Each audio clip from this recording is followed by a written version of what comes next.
I'm an American, and I went off the deep end. Ed Kemper has been serving a life sentence in this California prison since 1973, when, at the age of 24, he murdered his mother, then called police and confessed to having dismembered college co-eds for 2 years, as well as cannibalizing and raping their headless bodies. When someone abandons himself to being a victim, he's going to have to be one. With an IQ of 136, Kemper is now the prison's best reader of books for the blind. I'm saying I'd wanted to kill my mother since I was 8 years old, and I'm not proud of that. It started with surrogates at a non-human level. Physical objects, my possessions, other people's, destruction of things that are cared about, and then destruction of things that are living on a lower level, small animals, insects, animals, and then finally people. It started coming to a head again, so I went back down. I ran away back down there. And then a month later, I'm up living with my grandparents in the mountains, and 10 months later, I murdered them. It made it worse to be on top of a mountain. I was literally on top of a mountain when it happened. And I sensed everybody in the world just stopping what they were doing, turning around, saw what I did, and are coming to get me.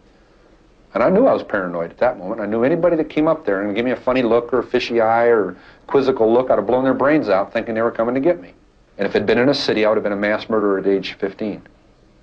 I would have killed until they gunned me down. I wouldn't have been able to reason my way out of it. I was scared to death, and I was violent. I felt my back hit that wall. I was the rabbit that always ran, that always backed away, always burned his bridges. And suddenly there weren't any more, and my back hit that wall, and I came out screaming and kicking and shooting. He was released to the one person that authorities at the state mental hospital recommended he never see again. I got paroled to my mother.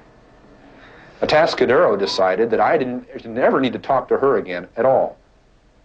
Don't give her a Christmas present. Leave her alone. She got her pound of flesh out of you. I wasn't sniveling about my mother to them. I didn't like to hear what they had to say about her.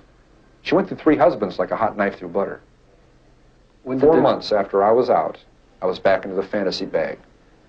My first date was an absolute disaster. It wasn't her fault, you know, and I didn't blame her even then. I'm saying it was a terrible tragedy, but boy, she didn't ever talk to me again. It was awful. It wasn't sexual or grabbing at her or nothing. I was just such a dork, taking her to a John Wayne movie and Denny's. It's terrible. I'd never been on a date. 16, that was cool, you know. I'd never been on a date, you know. I was locked up since I was 15. But I can't tell her that. Oh, gee, you don't mind me. You know, she kind of got hung up on my looks or whatever. You know, I mean, she's a gorgeous young lady. Pure class. And she saw something there that I guess wasn't there. And, boy, she found out quick. Taking elaborate precautions, he drove around universities and picked up hitchhiking co-eds while wearing these glasses. Yeah. These are the ones. Now, would you get in the car with this man? Huh?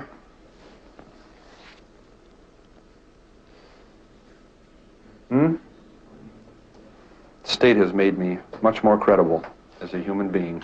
While his mother worked at the university, Kemper buried the mutilated bodies in the mountains and took the severed heads home. Then he slept with their heads for days and finally went looking for more. But I was losing a grasp on something that was too violent to keep inside forever. As I'm sitting there with a severed head in my hand, talking to it, or looking at it, and I'm about to go crazy, literally. I'm about to go completely flywheel loose and just fall apart. I say, wow, this is insane. And then I told myself, no, it isn't. You're saying that, and that makes it not insane. I said, I'm sane, and I'm looking at a severed... I said, well, wait a minute. I see old paintings and drawings of Viking heroes talking to severed heads and taking them to parties, old enemies in leather bags. Part of our heritage. This is me back then in 1972 and 73. Unable to live with the fact that I just stabbed to death and cut the throat of an innocent young woman. Innocent in the sense that she did not plan on that happening. She didn't do anything specifically for that to happen to her. Yet she was a very active participant in her own death. And in my memory of that, she was 19 years old, and her roommate in the trunk who died right after that was 18. I didn't go hog wild and totally limp. What I'm saying is I found myself doing things in an attempt to make things fit together inside. I was doing sexual probings and things. I mean, in the sense of striking out and reaching out and grabbing and pulling to me, but appalled at the sense that it wasn't working. That isn't the way it's supposed to be. It isn't the way I want it. See what I'm saying? And yet during that time, I become engaged to someone who's young and is beautiful and very much the same advantages and very much the same upbringing and Disneyland values. And she's very much the reason I surrendered. I picked up two girls who were so much like the first two, it was unbelievable. Almost identical circumstances. And I let them go. Everything went towards killing them, and I didn't. But I'm saying, wow, it's uncanny. It was almost like it was meant to be that way. And I said, wow, this got to stop. And I let them out. They never even knew what was going on. I let them out. I would have gotten away with those two being murdered. I said, no, it's got to stop. And a week later, I murdered my mother. Went back to Santa Cruz and killed her. He killed her with a hammer in her sleep, cut off her head and hands, but then put her vocal cords in the garbage disposal and threw darts at her severed head. I am an American, and I killed Americans. I am a human being, and I killed human beings. And I did it in my society.